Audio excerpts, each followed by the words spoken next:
27 mars 1977, une date gravée dans l'histoire de l'aviation, 2 avions géants, un brouillard épais, une suite d'erreurs humaines. En quelques minutes, le ciel s'est embrasé et des centaines de vies ont disparu. Voici la plus grande catastrophe aérienne de tous les temps. Voici l'histoire du drame de Tenerife. Le contexte: une bombe à Grande Canarie. Ce dimanche de mars 1977 commence par un attentat. À l'aéroport de Las Palmas, sur l'île de Grande Canarie, une bombe explose dans un terminal. L'aéroport est immédiatement fermé. Panique, évacuation des passagers et annulation de tous les vols prévus. Les avions qui devaient atterrir à Las Palmas sont déroutés vers l'île voisine, Tenerife, et son petit aéroport régional de Los Rodeos. C'est une plateforme modeste, conçue pour accueillir des vols courts avec une seule piste principale et des infrastructures limitées. Rien n'est prévu pour absorber l'afflux soudain de gros porteurs. Très vite, le tarmac se remplit. Les avions stationnent les uns derrière les autres, bloquant les taxiways.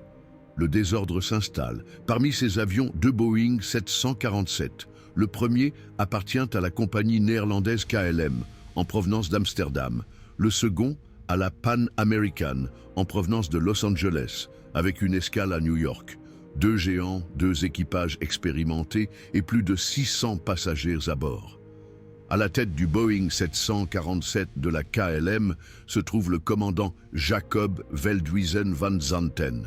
C'est l'un des pilotes les plus réputés de la compagnie. Son visage figure même sur les brochures de formation de KLM. Un homme respecté, présenté comme un modèle. Mais ce jour-là, la pression pèse sur ses épaules. Ses équipages sont fatigués, le temps passe, et il veut repartir avant la tombée de la nuit.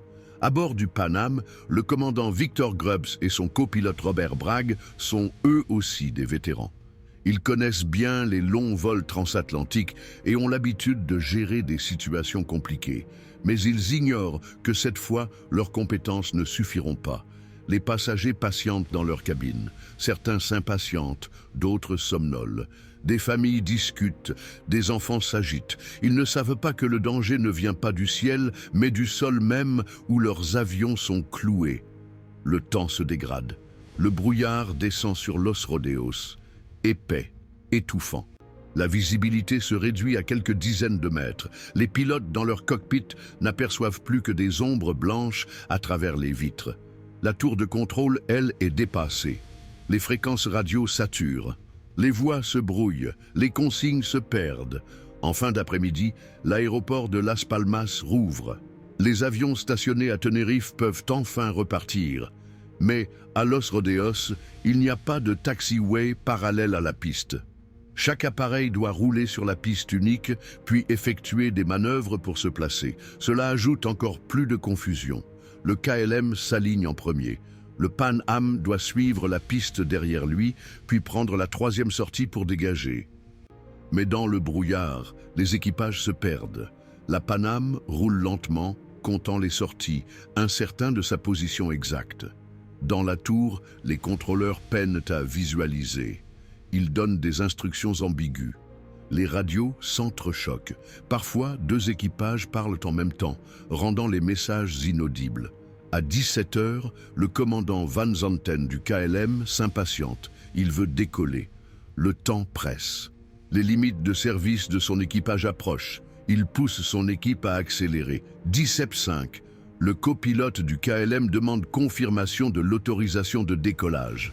La tour répond « OK, stand by for takeoff. I will call you. » Attendez, je vous rappellerai.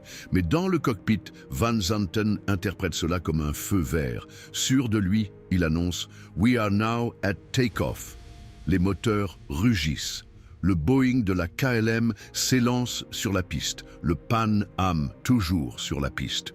Pendant ce temps, le Pan Am roule toujours. Ses pilotes cherchent la sortie, mais dans le brouillard, ils ratent la 3e intersection. Ils continuent donc tout droit, encore engagés sur la piste. Sans le savoir, ils sont directement sur la trajectoire du KLM lancé à pleine vitesse. Dans le cockpit du Pan Am, soudain, des lumières apparaissent dans le brouillard. Des phares. Un avion fonce droit sur eux. « Look at that, there he is !» crie le copilote. Puis « Go, go, go !» Il tente désespérément de virer hors de la piste. À 17x, le KLM décolle. Son nez pointe vers le ciel. Mais l'avion est lourd, trop chargé de carburant. Il ne parvient pas à s'élever assez haut. Ses moteurs et son fuselage arrachent le haut du Pan Am. L'impact est cataclysmique. Le Pan Am explose immédiatement. Des flammes engloutissent l'appareil. Les passagers hurlent, piégés dans les flammes. Certains réussissent à s'extraire par les hublots éventrés, sautant sur la piste en feu. Mais la majorité reste prisonnière. Le KLM, quant à lui, retombe lourdement sur la piste et explose à son tour. Pas un seul survivant à bord. Le carnage est inimaginable.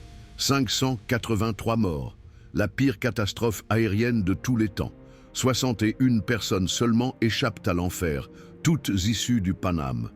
Elles témoignent d'un chaos indescriptible, des cris, des flammes, des corps piégés, la fumée étouffante. Les semaines qui suivent révèlent l'enchaînement fatal, l'attentat qui a provoqué le déroutement, le petit aéroport saturé, le brouillard meurtrier, les instructions ambiguës de la tour, les communications brouillées et surtout la décision précipitée du commandant du KLM, un homme respecté mais qui, ce jour-là, a mal interprété, mal jugé et entraîné des centaines de vies dans la mort. Cette tragédie change à jamais l'aviation civile. Les règles de communication radio sont transformées. Plus jamais un pilote ne peut décoller sans une autorisation claire et confirmée. Chaque instruction doit être répétée et validée. Les équipages sont entraînés à contester un commandant s'ils estiment qu'il prend un risque. La culture du cockpit change. On appelle cela le CRM, Crew Resource Management, une philosophie née du sang de Tenerife. La mémoire. À Tenerife, une plaque commémorative rappelle encore aujourd'hui les noms des 583 victimes. Les habitants n'ont jamais oublié le jour où leur petit aéroport devint une tombe de métal et de feu. Les survivants, eux, portent à vie les cicatrices. Certains ont perdu leurs familles entières, d'autres vivent avec les images gravées dans leur mémoire, les flammes, la chaleur, les hurlements. Et vous, qu'auriez-vous fait si vous aviez été à bord de l'un de ces deux avions ce jour-là? Merci de votre fidélité et à bientôt pour de nouvelles histoires chocs.